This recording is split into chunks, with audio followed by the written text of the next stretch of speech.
in the heart of Brazil lies a city built from imagination. Welcome to Brasília, the futuristic capital of Brazil.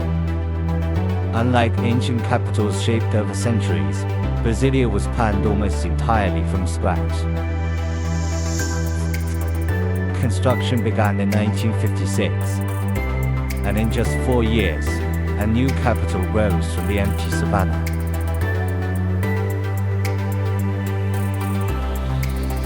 The city was officially inaugurated in 1960, designed by urban planner Lucio Costa and architect Oscar Niemeyer.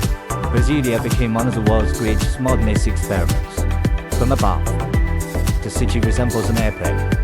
Some say it looks like a bird in flight, a symbol of progress, ambition, and the future.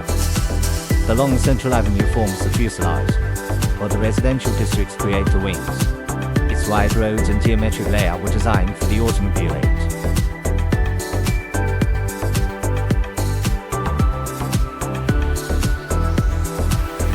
Brasília is home to some of Brazil's most iconic landmarks. The striking Cathedral of Brasília looks like hands reaching toward the sky.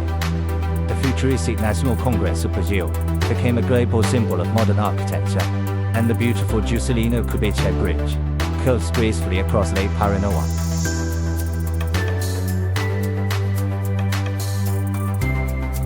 Brasília is one of the few cities built in the 20th century to become a UNESCO World Heritage Site. The city was created to move Brazil's development inland, away from the crowded Atlantic coast. Today, Brasília stands as a symbol of bold ideas becoming reality, a city imagined on paper, then transformed into concrete, glass, and light. From the skies above, Brasília still feels like a vision of the future.